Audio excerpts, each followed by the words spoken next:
राधा राधा राधा राधा। तो social thinker max weber में हम अथॉरिटी एंड ब्यूरोक्रेसी देखते हैं। तो इसमें रिलेशनशिप क्या है पावर और अथॉरिटी का। तो पावर जो है कन्वर्टेड टू अथॉरिटी। तो when there is acceptance by people upon whom the domination exercise, जब पावर जो है किसी पे डोमिनेट कर रहे हैं और उस चीज़ को एक्सेप्ट कर लें। पावर में क्या एक्सेप्टेंस नहीं होती, पर जब अथॉरिटी में जब वो एक्सेप्टेंस हो जाती है तब वो कन्वर्ट हो जाती है पावर अथॉरिटी में। एग्जाम्पल जो है तालिबान जो है अफ़गानिस्तान में, तो पहले डोमिनेट कर रहे थे, फिर लोगों ने जो है उसको एक्सेप्ट कर लिया। देन है जुंटा गवर्नमेंट इन म्यांमार, वहाँ पे। देन है अथॉरिटी जो converted to power when acceptance withdrawn और पीपल जो do not support the domination. तो जब एक्सेप्टेंस हटा लेते हैं या फिर लोग जो सपोर्ट नहीं करते डोमिनेशन को उस टाइम पे। Example when the elected government जो है loses the majority but it still does not accept the withdrawal of rule, that becomes power. जब इलेक्टेड गवर्नमेंट जो है मेजॉरिटी रूल लूज़ कर देती है, तो पहले तो अथॉरिटेटिव थी but still does not accept the withdrawal of the rule, that becomes power. तो फिर भी एक्सेप्ट नहीं करती वो, फिर वो डोमिनेट करने लग जाती है कि हम ही हैं, हम ही हैं, ये गलत है, इलेक्शन वो जो मेथड गलत था। ठीक है। Then many times seen in the democratic society where the democratic leader in order to maintain their rule many times they convert their authority to power by illegitimately occupying those sphere of power which they can't occupy legitimately now। तो देखा गया कि काफ़ी जो leader होते हैं democratically, पहले तो अथॉरिटी होती है उनके पास में, उसके बाद में जब वो लूज़ कर देते हैं तो वो पावर में आ जाता, तो कन्वर्ट हो जाता है अथॉरिटी से पावर में। फिर उसके बाद में वो सारे के सारे इलिजिटिमेट जो तरीके हैं वो यूज़ करने लग जाते हैं पावर लेने के बाद में, कन्वर्ट होने के बाद में। वेदर अ पर्टिकुलर जो है डोमिनेशन इस पावर और authority, it can only be determined on the basis of to what degree it is acceptable. तो कोई डोमिनेशन पावर है या अथॉरिटी है, वो डिटरमाइन होता है बेसिस पे कि कितनी डिग्री तक वो एक्सेप्टेबल है। If there is acceptance it becomes legitimate, अगर लोग एक्सेप्ट करें तो वो लेजिटिमेट हो जाता है। If there is not an acceptance it becomes domination, फिर वो डोमिनेशन हो जाता है, उसको एक्सेप्ट नहीं कर रहे हैं तो। एंड दिस लेजिटिमेसी जो है once establish is not permanent. और अगर ये लेजिटिमेसी है वो परमानेंट नहीं होती है, नाइदर द इलेजिटिमेसी इज़ परमानेंट। तो परमानेंट कुछ भी नहीं होता है, ना तो लेजिटिमेसी ना इलेजिटिमेसी। एंड इलेजिटिमेसी जो है can become legitimacy and legitimacy can convert into इलेजिटिमेसी। तो पावर अथॉरिटी में हो सकती है, अथॉरिटी पावर में हो सकती है इन सर्टेन सर्कमस्टांसेस में। एग्जाम्पल है sometimes a child may accept the domination of parents making the parent child relationship as legitimate domination. कभी कभी चाइल्ड जो एक्सेप्ट कर लेता है तो वो लेजिटिमेट डोमिनेशन मानते हैं उसको।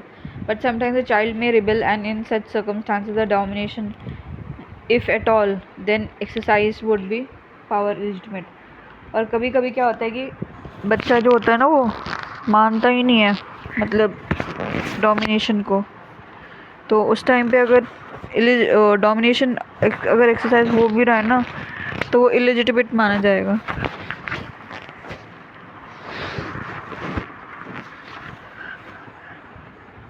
देन है use this example in chapter 1 comparison of relationship। then I use this Max Weber relationship in any equation which comes on sociology and political science। अच्छा पॉलिटिकल साइंस पे आते तभी ये लिखना है। देन है traditional authority.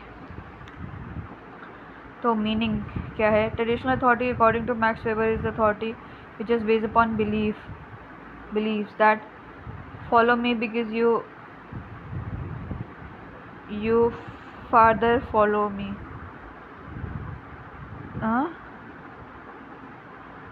Because your fore, अच्छा traditional authority इसके follow me because your forefather followed me का सिस्टम कि भाई आपके पूर्वज फॉलो करते आ रहे हैं इसलिए फॉलो करो। तो traditional authority is authority which is acceptable by people because that has been the system which has been followed since generation. तो ट्रेडिशनल अथॉरिटी को लोग इसलिए एक्सेप्ट करते हैं क्योंकि वो जो सिस्टम है, वो जनरेशन से लोग फॉलो करते आ रहे हैं, इसलिए no connection with your religion, only practice. इसमें रिलीजन नहीं है, रिलीजन नहीं आएगा इसमें, प्रैक्टिस आएगा। देन अथॉरिटी, तो according to Max Weber in traditional authority the work is allocated, the power is allocated on choice of ruler, and the ruler can just change the position holder any day without any explanation.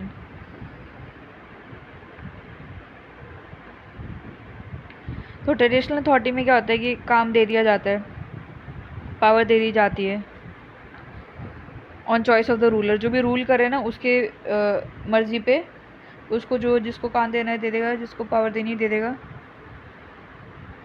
ठीक है। And the ruler जो है वो position holder को change कर सकता है, किसी को मंत्री बना देगा, किसी को कुछ बना देगा, और बिना एक्सप्लेनेशन दिए कि मैं क्यों कर रहा हूँ। यानी वेबर जो है के फॉर्म्स ऑफ ट्रेडिशनल अथॉरिटी में बताता है जेरेंटोक्रेसी, पैट्रियार्कियलिज्म, फ्यूडलिज्म।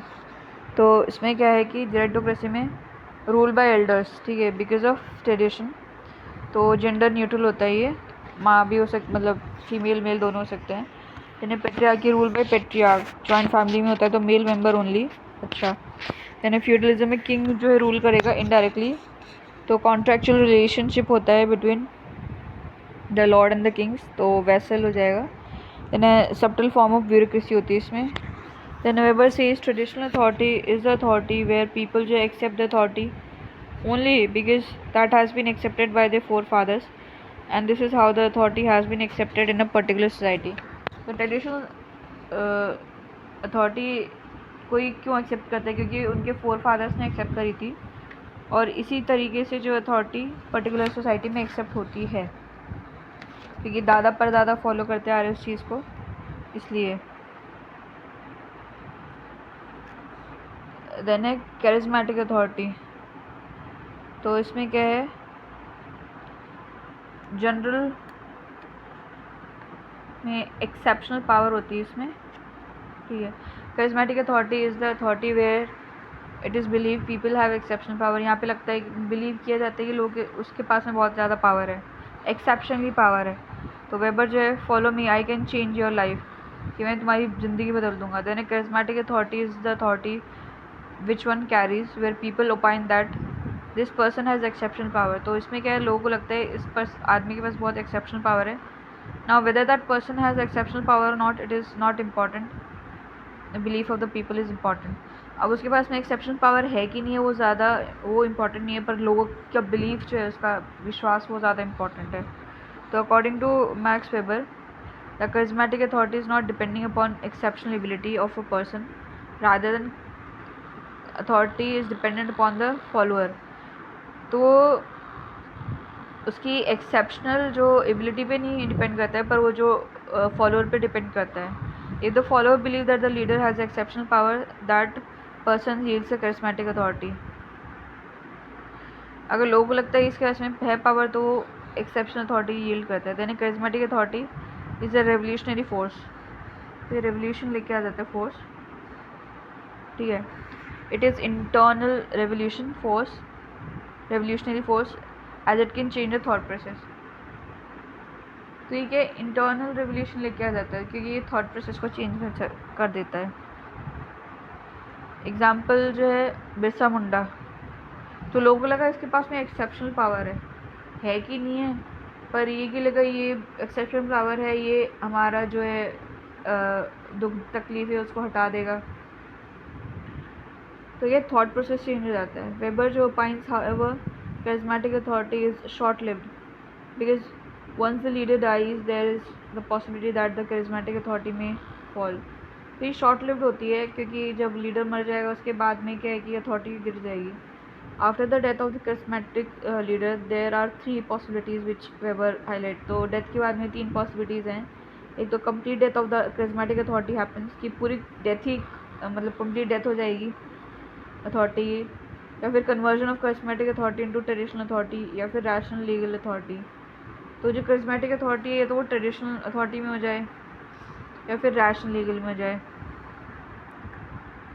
तो ट्रेडिशनल अथॉरिटी में क्या होगा, इसमें son of the charismatic leader then becomes a power holder. तो ट्रेडिशन में क्या हो जाएगा, ये ट्रेडिशन बन जाएगा कि भाई इसके तो पूरी जनरेशन ही ऐसी है, पावरफुल एक्सेप्शन पावर है, तो उसको तो बेटा जो है वो कैरिज्मेटिक लीडर बन जाएगा।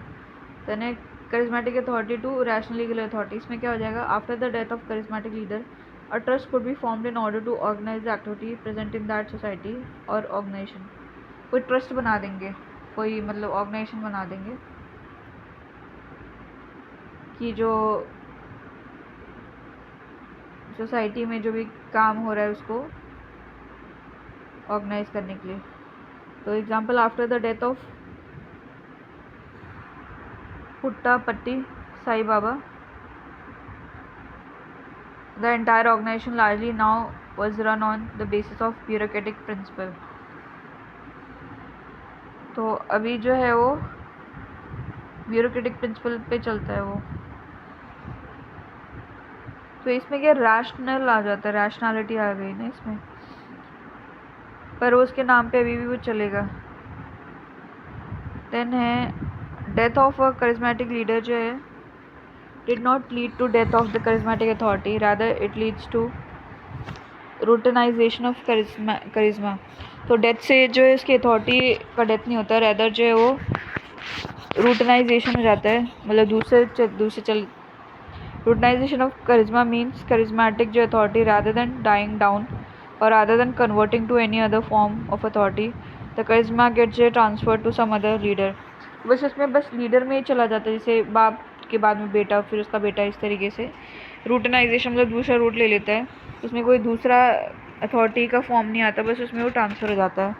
एग्जाम्पल दलाई लामा, तो it is a position not a name in Buddhism. तो ये पोजीशन होती है, अभी दलाई लामा के पोजीशन पे ये बैठे, जैसे शंकराचार्य जी हैं तो उनकी पोजीशन होती है फिक्स्ड, तो उस पर कौन बैठा, तो ये रूटनाइजेशन हो गया। Then according to Max Weber, charisma has wings, it can enter into both traditional and rational legal authority. मतलब कि कहीं भी जा सकता है करिश्मा, रैशनल में जा सकता है, ट्रेडिशनल में जा सकता है। तो रैशनल लीगल अथॉरिटी क्या है इसमें, rational legal authority according to the Max Weber is the authority which is present only in the modern society. ये ओनली मॉडल में आता है क्योंकि रैशनल आ गया ना वर्ड। तो rational legal authority is based upon formal rules and laws. तो formally जो ऑर्गेनाइजेशन बनाते हैं रूल्स एंड लॉज उसके बेस पे होता है।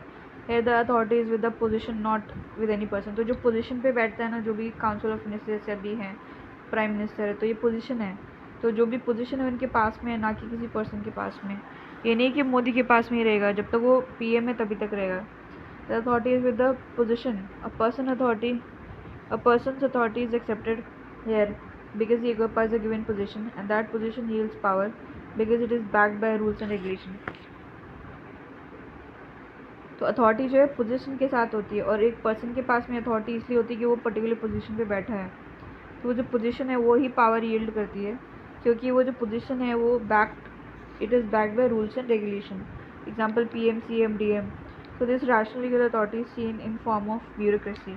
तो ब्यूरोक्रेसी है वहाँ पे देख सकते हैं, क्योंकि उसमें रूल्स एंड रेगुलेशन है, उसके सेलेक्ट होने के, उसके काम करने के, उसके रिटायर होने के, हर तरीके, फिर उसके साथ में पावर देते हैं। Then rational legal authority is one of the tripartite classification of the authority given by Max Weber. तो तीन में से एक है ये, ट्रेडिशनल हो जाएगा, फिर ये हो जाएगा, है ना, फिर करिश्मेटिक हो जाएगा। वेयर अदर जो authority largely were present in particular people, तो वो पीपल में थी अथॉरिटी। अभी ये क्या है, the rational legal authority is not present in person और a group, rather than it is derived from the position, that is the people accepts the domination। तो ये पोजीशन में होती है ये अथॉरिटी, है ना। तो लोग डोमिनेशन इसलिए एक्सेप्ट करते हैं because the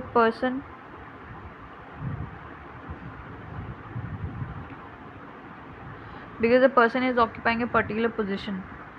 Therefore, unlike other forms, this form is completely based on formal rules, formal regulation। तो क्योंकि ये लोग डोमिनेशन इसलिए एक्सेप्ट करते हैं क्योंकि पर्सन जो है वो पर्टिकुलर पोजीशन ऑक्यूपाई करता है, और यहाँ पे फॉर्मल रूल्स एंड रेगुलेशन होते हैं।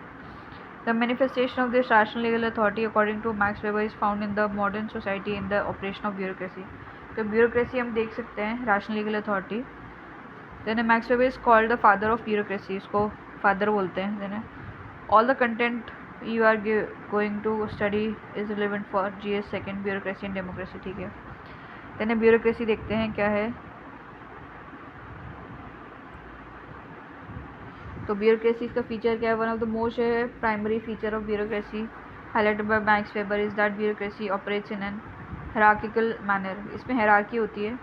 That means in bureaucracy all the position are divided in such a manner where every position is having clear cut responsibility and authority.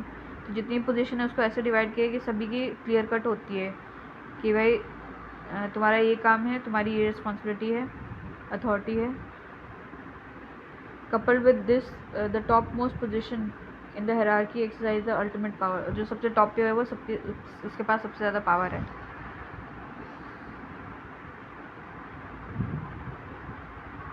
जैसे DIG, IG, DG, SP, additional SP, इस तरीके से order रहता है, constable, head constable. तो every position within the hierarchy carry the respective responsibility, हर एक position के पास में रिस्पॉन्सिबिलिटी होती है और अथॉरिटी होती है।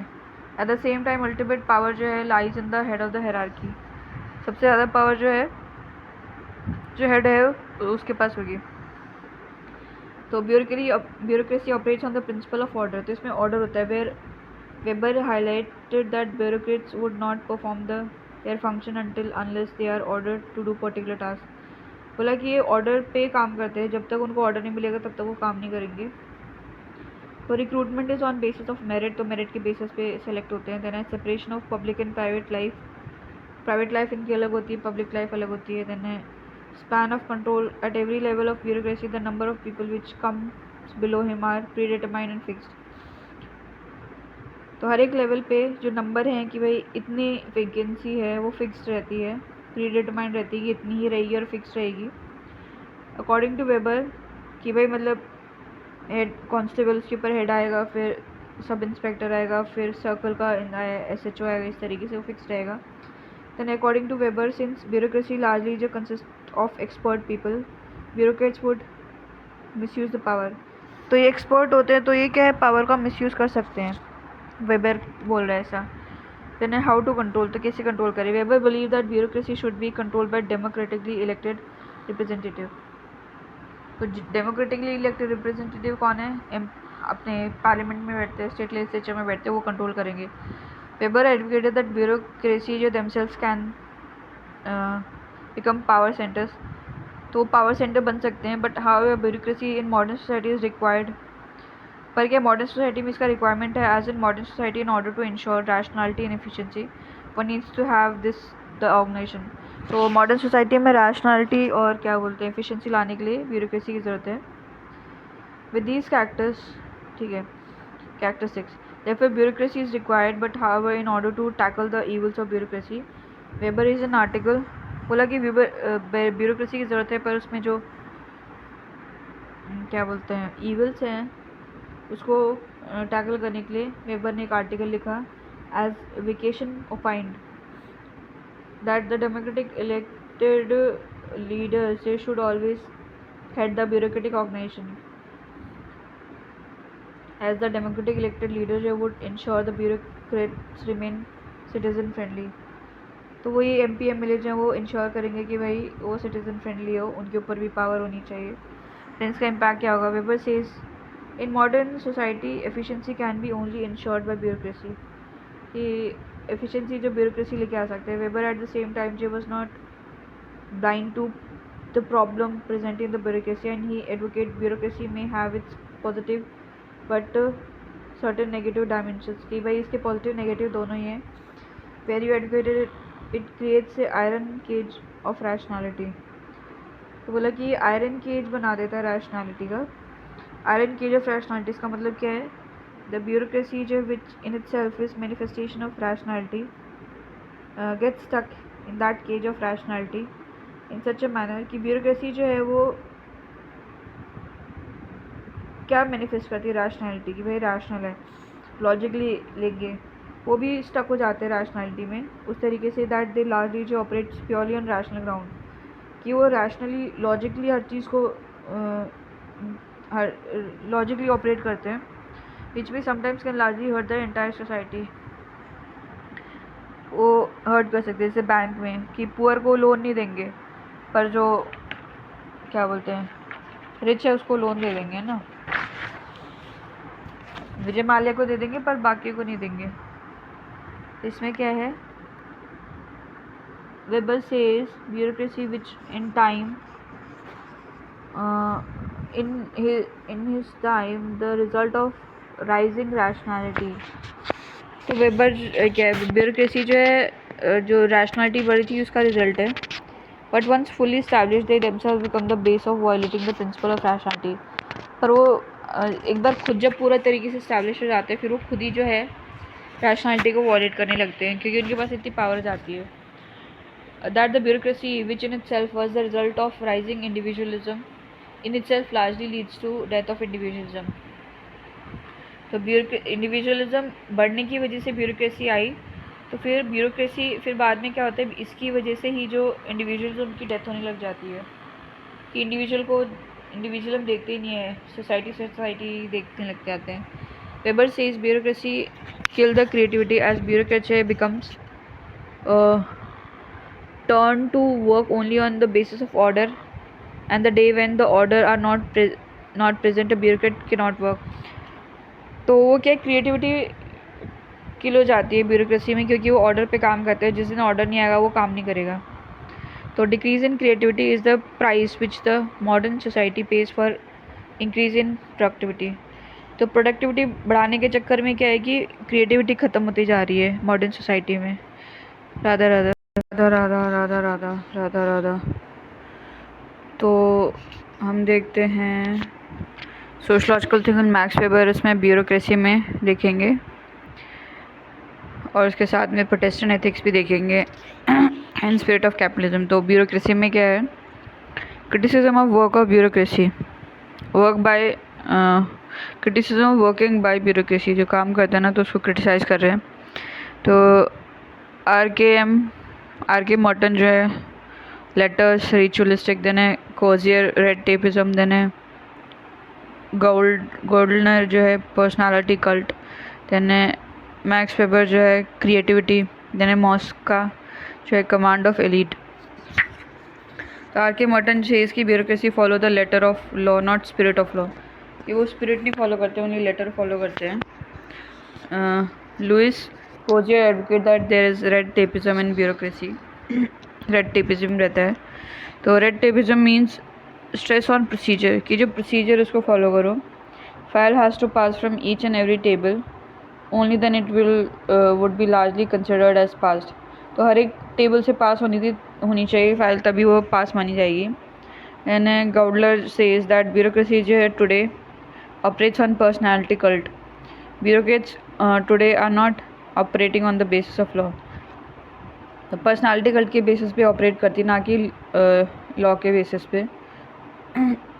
करिश्मा has wings and enter into rational legal authority which is clearly reflected in the crisis of Godler, critics of Godler, where he advocates that the bureaucrats operate on the basis of personality cult. Then Max Weber, the degree is of creativity is the price which the modern society pay for increasing productivity। तो productivity increase करने के लिए जो creativity वो कम होती जा रही है। देन है Mosca, bureaucracy is not people centric, bureaucracy rather than is considered as agent of elite. तो पीपल सेंट्रिक नहीं है, पर जो एलीट है उन्हीं का ही एजेंट है, उन्हीं के कहने पे चलते हैं। देन सेकेंड ARC जो है some facts for state level bureaucracy, that if you ask them to bend they will lie down. अच्छा, स्टेट लेवल पे अगर आप उनको बोलोगे बेंड कर जाओ तो वो एकदम लाई डाउन कर जाएंगे। This clearly shows that bureaucracy operates by keeping elite consideration in focus, कि एलीट को ही हमको खुश करना है। The very existence of corruption, politicization, committed bureaucracy is a good example to show that the bureaucracy follow the command of elite।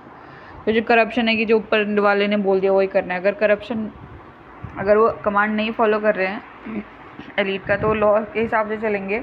अगर वो law के हिसाब से चलेंगे, कमांड नहीं फॉलोएंगे, तो करप्शन आएगा ही नहीं, पॉलिटिसाइजेशन आएगा ही नहीं। तो क्योंकि वो एलीट जो हैं या तो एकदम टॉप पे या फिर पॉलिटिक्स है उनकी ही कहने पे चल रहे हैं, इसीलिए ये सब करप्शन और पॉलिटिसाइजेशन आ रहा है।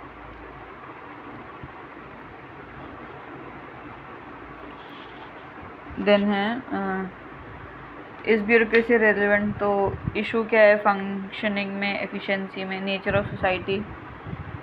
तो इसमें क्या है, Fordism, scientific management, post industrial society reject scientific management, human relation approach gets stronger, जैसे मॉडर्न सोसाइटी डायनामिक है, then prompt work completion plus quality of service delivery, then a reality, then a conclusion. तो issue are with functioning, तो functioning के साथ में issue है, it destroys the efficiency for which it was made up of. तो जिसके लिए बनाई गई थी एफिशिएंसी के लिए, वही इसको मार दी, एफिशिएंसी को ही मार देती है ये। Today the nature of society change, earlier there was Fordism, मतलब साइंटिफिक मैनेजमेंट, तभी सोसाइटी का नेचर चेंज हो गया। पहले तो है साइंटिफिक मैनेजमेंट था, द वर्क बिकम्स जो स्पेशलाइज टू एक्सट्रीम लेवल, काम इतना ज़्यादा स्पेशलाइज हो जाता था। तो पोस्ट इंडस्ट्रियल सोसाइटी में क्या हुआ कि रिजेक्ट साइंटिफिक मैनेजमेंट, तो इसमें डीह्यूमनाइज प्रोसेस हो गया, people became the part of product, लोग जो हैं प्रोडक्ट का पार्ट हो गए, and as a result he is not able to derive satisfaction out of the work। तो प्रोडक्ट का पार्ट हो गया तो उसको सेटिस्फैक्शन नहीं मिल रहा है। ह्यूमन रिलेशन अप्रोच ऑफ आइटन म्यूवर्स जो है gate stronger.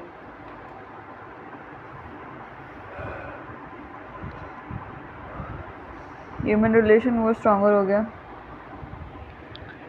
Then a scientific management is extreme specialization of occupation, where the strong rigid hierarchy are present in order to ensure the completion of work। तो scientific management में क्या होता है कि occupation होता है, इसका बहुत ही ज़्यादा स्पेशलाइजेशन होता है, और इसमें जो हायरार्की होती है उसको रिजिडली फॉलो करते हैं, जिससे कि जो है काम कंप्लीट हो जाए। यानी HRA क्या बोल रहा है कि the formal authority not suitable in modern society, in modern society informal organisation play an important role. बोला फॉर्मल ऑर्गेनाइजेशन ही इनफॉर्मल ऑर्गेनाइजेशन जो है मॉडर्न सोसाइटी में अच्छा काम करेगा। मेयो सेज ह्यूमन रिलेशनशिप जो है leading to more productivity when compare to scientific management. जब ह्यूमन रिलेशनशिप होता है ना, लोग ज़्यादा इंटरेक्ट करते हैं, तब ज़्यादा प्रोडक्टिविटी होता है एज़ कम्पेयर टू अगर हम साइंटिफिक मैनेजमेंट करें। Today the work has been multi dimensional, बहुत ज़्यादा डायमेंशंस आ गए हैं, इससे भी बात करना है, उससे भी बात करना है, ये यूनिडायरेक्शनल नहीं है, ठीक है। Then extreme level of dynamic society, and today the work completion was not the only goal but prompt work completion with quality of service deliveries. तो क्या आजकल सोसाइटी इतनी डायनेमिक, इतनी चेंजिंग हो रखी है, वर्क कंप्लीशन जो है वही गोल नहीं है, बट जो प्रॉम्प्ट की कितना जल्दी काम कंप्लीट हो और उसमें क्वालिटी भी आनी चाहिए, क्वालिटी सर्विस डिलीवरी, और जल्दी से काम कंप्लीट करें, वो गोल है। Then society has become highly dynamic, coupled with this more जो है completion of work is not sufficient. तो अब क्या, सोसाइटी बहुत ही ज़्यादा डायनेमिक हो गई है, उसके साथ में क्या है, mayor completion of work is not, तो डायनेमिक हो गई तो उसके साथ में ओनली कि भाई काम ही कंप्लीट कर लो वो सफिशेंट नहीं है, rather completing a work in a given time frame, assuring the quality of service delivery is the most important thing. पहले तो टाइम विद इन टाइम काम करो, उसके बाद में जो क्वालिटी है उसको भी एश्योर करना इम्पॉर्टेंट है आजकल मॉडर्न सोसाइटी में। बस काम ख़त्म करने पे नहीं है, जल्दी करो और उसमें एफिशिएंसी आनी चाहिए और क्वालिटी रहनी चाहिए। Then in present society where you require fast decision, not just efficient decision, तो आज के टाइम पे क्या, हमको फास्ट और एफिशिएंट डिसीजन दोनों ही लेना होता है।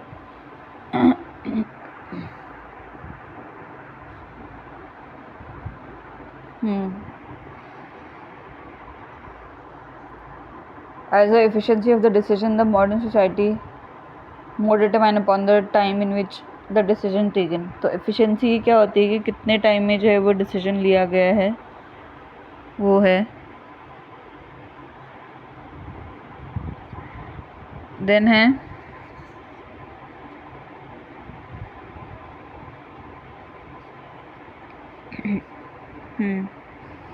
the classical bureaucracy जो given by Max Weber is not sufficient to fulfill the demand of the modern society. जो classical bureaucracy दी है ना, तो वो sufficient नहीं है कि वो जो क्या बोलते हैं modern society का जो demand है उसको fulfill कर सके. As modern society is more जो है characterized by dynamicity which requires prompt decision, at the same time requires quality service, not just providing service. तो मॉडर्न सोसाइटी में क्या है, डायनेमिक ज़्यादा है मॉडर्न सोसाइटी, तो उसमें प्रॉम्प्ट डिसीजन लेने होते हैं बहुत जल्दी, और उसके साथ साथ जल्दी लो पर क्वालिटी भी होनी चाहिए, सर्विस में क्वालिटी भी होनी चाहिए, तब तो फ़ायदा है, नहीं तो फ़ायदा नहीं है. यानी मॉडर्न सोसाइटी में क्या है, identity still play the important role. Okay,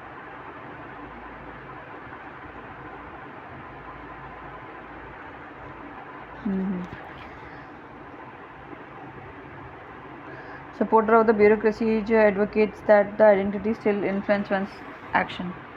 तो जो आइडेंटिटी रहती है वो इन्फ्लुएंस करती है एक्शंस को.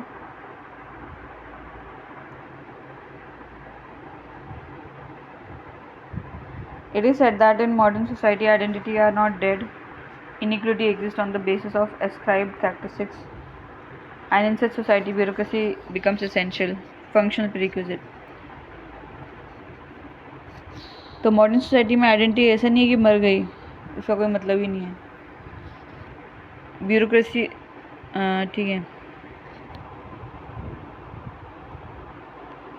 तो क्या इनइक्वलिटी रहती है बेसिस ऑफ एस्क्राइब्ड कैरेक्टरिस्टिक्स के बेसिस पे. वैसा एस्क्राइब्ड है मतलब उसने ले रखा है पहले से ही वैसा. एंड सच सोसाइटी ब्यूरोक्रेसी जो बिकम्स इसेंशियल. जहाँ एस्क्राइब्ड सोसाइटी होती है, जहाँ मेरिट बेस पे नहीं होती, वहाँ पे ब्यूरोक्रेसी जो है इसेंशियल हो जाती है, फंक्शनल प्रीरिक्विजिट. तो if bureaucracy does not exist then these people जो है would operate not on formal laws but on the basis of their similar interest. अगर ब्यूरोक्रेसी नहीं रहेगी ना, तो वो लॉ के बेसिस पे नहीं पर अपने इंटरेस्ट की बेसिस पे काम करेंगे. Therefore till the time we come to the perfect society bureaucracy would exist. तो जब तक सोसाइटी परफेक्ट नहीं हो जाती ना, तब तक ब्यूरोक्रेसी एग्जिस्ट करेगी. यानी परफेक्ट सोसाइटी का मतलब होता है सोसाइटी वेयर पीपल जो है would not operate on the basis of inequalities radiating from the identity. कि भाई आइडेंटिटी के बेसिस पे अगर इनइक्वलिटी है तो वहाँ पे वो नहीं होगी परफेक्ट सोसाइटी में. कि ये तो नेता का बेटा है तो इसको ज़्यादा फेवर करो, ऐसा नहीं होगा. Until unless we live in that perfect society, there is no hope that the world would become bureaucracy free. तो जब तक वो परफेक्ट सोसाइटी नहीं आ जाती ना, तब तक ब्यूरोक्रेसी फ्री नहीं होगा वर्ल्ड. क्योंकि ब्यूरोक्रेट्स क्या है, लॉ को इम्प्लीमेंट करते हैं, एफिशिएंसी के लिए तो ब्यूरोक्रेसी लेके आए हैं. वो हायरार्की है, ऊपर से ऑर्डर्स फॉलो करते हैं, काम करते हैं. Therefore, the supporter of the bureaucracy opines that bureaucracy may be marred by different dysfunctional aspects. कि भाई ब्यूरोक्रेसी में हो सकता है कुछ नेगेटिविटी हो, डिसफंक्शनल एस्पेक्ट हो, but till the time we live in a perfect society bureaucracy would remain a basic requirement for its existence. पर जब तक परफेक्ट सोसाइटी नहीं आ जाती ना, तो तब तक जो ब्यूरोक्रेसी जो है वो बेसिक रिक्वायरमेंट रहेगी. As the lack of bureaucracy would create normlessness in society. अगर ब्यूरोक्रेसी नहीं रहेगी ना, तो नॉर्मलेसनेस हो जाएगी सोसाइटी में. Hence, the focus should not be on whether an alternative exists or not. The focus should be on reforming the bureaucracy. तो focus हमको ऑल्टरनेट लाने पे नहीं होना चाहिए, पर हमको फोकस जो है वो रिफॉर्म करने पे होना चाहिए हमको, कि ब्यूरोक्रेसी को रिफॉर्म करें हम. Then is bureaucracy relevant? तो नो. अगर आप नो बोलते हो तो क्रिटिक लिखो, R.K. Merton, Coser etcetera. Then अगर येस तो ब्यूरोक्रेसी इज रिक्वायर्ड. तो ब्यूरोक्रेसी जो है ज़्यादा इम्पोर्टेंट है, ये लिखना पड़ेगा रादर।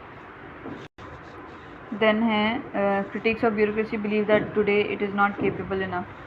क्रिटिक्स को लगता है कि केपेबल नहीं है।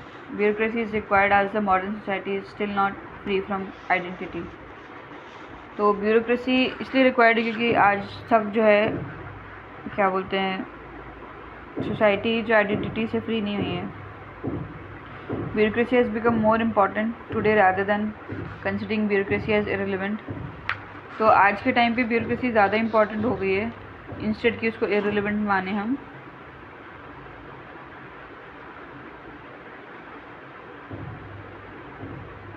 Bureaucracy has become more stronger respect of modern society, and this strengthening of bureaucracy in the modern society in itself is reflecting that the bureaucracy remains relevant because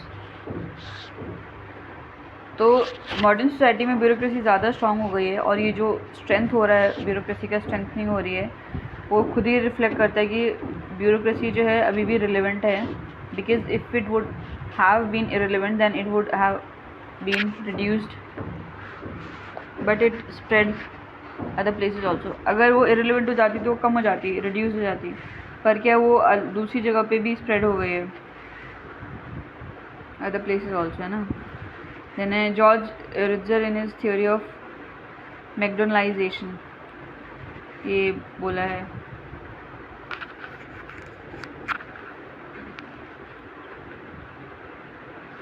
then है मैकडोनलाइजेशन में क्या richer जो है क्या बोल रही है, प्रपोजिशन, देन है स्प्रेड, देन है फास्ट फूड कल्चर, देन है प्रिंसिपल ऑफ मैकडोनलाइजेशन तो एफिशिएंसी, कैलकुलेबिलिटी, कंट्रोल, देन है नेगेटिविटी क्या है कि डिह्यूमनाइजिंग हो जाएगा, आयरन केज हो जाएगा। तो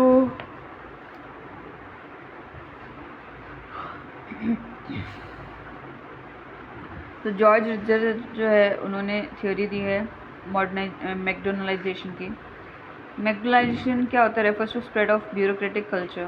तो इसमें क्या है, ब्यूरोक्रेटिक कल्चर बढ़ जाता है, स्प्रेड हो जाता है, spread from public sphere to every other sphere in society. तो पब्लिक से सोसाइटी के हर एक स्फीयर में वो स्प्रेड हो जाता है।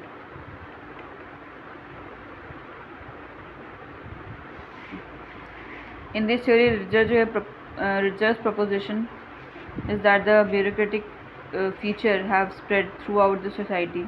इसको bureaucratic feature है वो हर सोसाइटी में हर जगह देखे जा सकते हैं। He studied fast food culture in order to prove the proposition of spread of bureaucracy value throughout the society। तो bureaucracy को फास्ट फूड के साथ में इक्वेट कर दिया। तो इसमें क्या है कि in his McDonald study he says how the spread of bureaucratic value is seen in the organization of McDonald। कि जो ब्यूरोक्रेटिक वैल्यू जो है वो मैकडोनल्ड ऑर्गेनाइजेशन में भी देख सकते हैं। तो वो हर जगह है, मैकडोनल्ड के ऑर्गेनाइजेशन में भी है। तो इन दिस द एंटायर जो McDonald operate on the principle of efficiency, calculability and control. तो जो ऑपरेट करता है मैकडोनल्ड वो एफिशिएंसी, कैलकुलेबिलिटी और कंट्रोल के बेसिस पे काम करते हैं। दैन क्वेश्चन आएगा discuss the Athos of bureaucracy. तो ये लिखना पड़ेगा कि efficiency, calculability and control। And a result says if you look into the operation of McDonald's, we see following principles are visible। The principle of efficiency is seen in the type of table and chair which McDonald use। तो efficiency कहाँ देख सकते हैं कि जब table chair किस type की use करते हैं उसमें। देन है principle of efficiency is also seen that McDonald uses the customer in order their customers in order to largely increase their efficiency। तो वो अपने कस्टमर्स को जो है यूज़ करते हैं अपनी एफिशिएंसी इंक्रीज़ करने के लिए। देन ये the table in McDonald are purposefully made in such a manner that it does not provide you the best of comfort। तो टेबल ऐसे हैं कि वो कंफर्ट नहीं देंगे। These tables were made up with purpose that customers should not spend time there। कि वो ज़्यादा टाइम नहीं स्पेंड करे, वहाँ घेर के नहीं बैठ जाए उसको। ठीक है, उसके बाद में कहाँ गया, हाँ, customer should largely focus on completing the meal and moving out. कि भाई खाना खाओ निकलो वहाँ से। So that the McDonald can save more customers, कि भाई वो ज़्यादा कस्टमर्स को सर्व कर सकें। ऑब्वियसली जब तक टेबल खाली नहीं होगा तब तक कौन खा पाएगा। Then result says that the very functioning process of burger is made in such a manner that the same standard is followed throughout all the outlets। तो जो जिस तरीके से बर्गर बनाया जाता है ना, वही प्रोसेस हर आउटलेट पे मिल जाएगा आपको, क्योंकि हर किसी आउटलेट पे जाओ टेस्ट सेम ही रहेगा। This is possible precisely because everything is calculated, क्योंकि हर चीज़ कैलकुलेट होती है कि इतना ग्राम ये डलेगा, इतना ग्राम वो डलेगा, इतने टेम्परेचर पे होगा, इतनी देर उसको रखना पड़ेगा। Then Ritzer opined that McDonald, besides operating on principle of efficiency, it operates on the basis of calculability। तो कैलकुलेशन बहुत ज़्यादा करते हैं ये, which every product of McDonald is precisely calculated with respect to given ingredient, with respect to quality, time frame in which it can be produced। तो बहुत ज़्यादा calculation करते हैं भाई, कितने टाइम में वो, मतलब कितनी क्वांटिटी होनी चाहिए, कितने टाइम में बनेगा, क्या क्वालिटी होनी चाहिए, प्रिसाइसली हर एक चीज़ को करते हैं। देन रिजर क्या बोल रहे हैं कि control through the entire procedure is ensured by use of technology. तो प्रोसीजर को कैसे कंट्रोल करते हैं कि भाई हर जगह पे टेक्नोलॉजी यूज़ करते हैं। Therefore George Ritzer support the bureaucratic theory of Max Weber. तो जो ब्यूरोक्रेटिक थ्योरी उसको सपोर्ट कर रहा है। Bureaucracy today is not only existing in the public sphere, rather than spread of bureaucratic values has occurred in every nook and corner of the society। Public sphere में नहीं है bureaucratic value, but हर जगह है, सारी जगह। The manifestation of which can be seen in the operation of McDonald। तो McDonald में देख सकते हैं। Then explained through his theory of McDonaldization, where he advocate the spread of bureaucratic values। यहाँ पे भी bureaucratic value देख सकते हैं। In study of McDonald, he advocates the McDonald operates on the three prime principles of efficiency, calculability and controllability। तो तीन principal के basis पे मैकडोनल्ड काम करता है। एक तो कैलकुलेबिलिटी, एफिशिएंसी एंड कंट्रोलेबिलिटी। हर चीज़ कैलकुलेटेड है, एफिशिएंसी है एंड कंट्रोल कर सकते हैं। Which are largely studied by George Ritzer by taking McDonald as a case study. तो मैकडोनल्ड की केस स्टडी ली उसने to prove that bureaucratic values and those are present everywhere।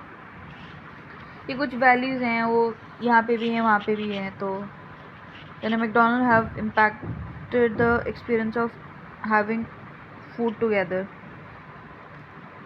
अब क्या लोग एक साथ खाना खाते हैं, ठीक है। then जॉर्ज रिजर जो है highlighted in his theory of McDonaldization that it has led to dehumanization।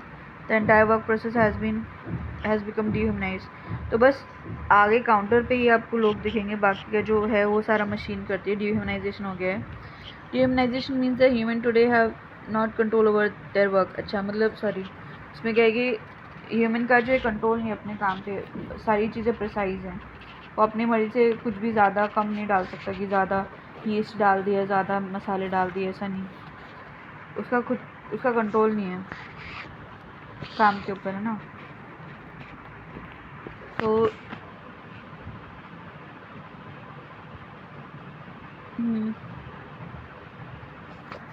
George Ritzer जो है supports the thesis of iron cage of rationality. तो ये रिजर जो सपोर्ट कर रहा है आयरन केज ऑफ रैशनैलिटी। तो इरैशनैलिटी ऑफ रैशनैलिटी, इसको ये भी बोल सकते हैं इरैशनैलिटी ऑफ रैशनैलिटी। तो इसमें George Ritzer says the spread of bureaucracy have largely led to rise of irrationality of rationality. तो क्योंकि ब्यूरोक्रेसी बढ़ रहा है तो उससे ये आ रहा है। Example toll plaza, FASTag, ATM। If question comes on the irrationality of rationality, then start from iron cage, and if question comes on iron cage, then ended with irrationality or rationality। Example toll plaza, FASTag, ATM, OMR sheet of UPSC prelims, ChatGPT।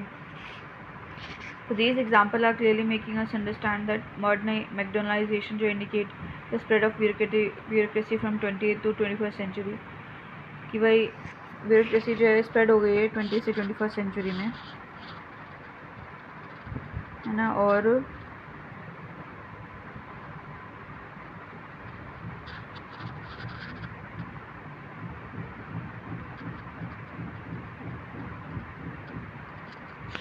हाँ 20th से 21st century में today the very mechanization has spread beyond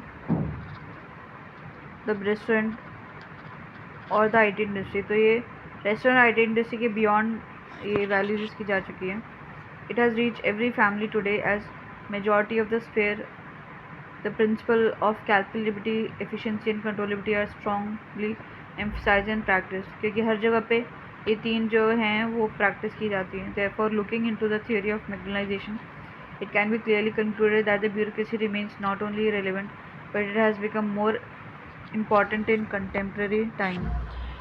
तो ये relevant के साथ साथ बहुत ही ज़्यादा important हो गया है bureaucracy, where the people जो है focus more on efficiency than on its effectiveness। तो लोग ज़्यादा efficiency पे focus करते हैं rather than effectiveness।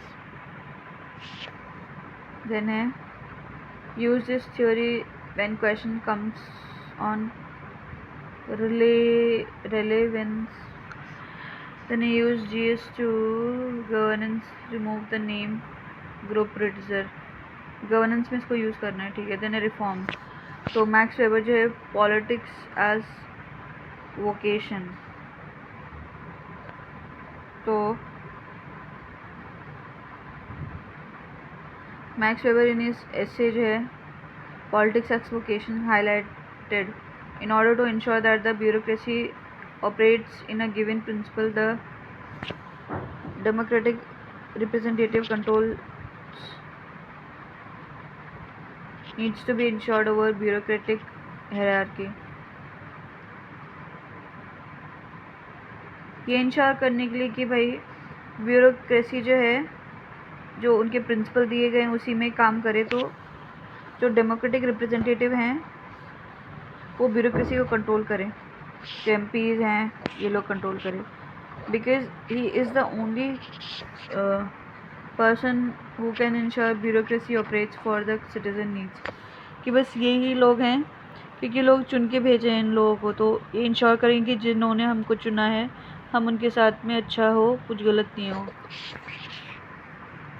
Then a Protestant ethics in spirit of capitalism। ये यहाँ पे खत्म हो गई ब्यूरोक्रेसी। अब प्रोटेस्टेंट एथिक्स आ गई है एंड स्पिरिट ऑफ कैपिटलिज्म।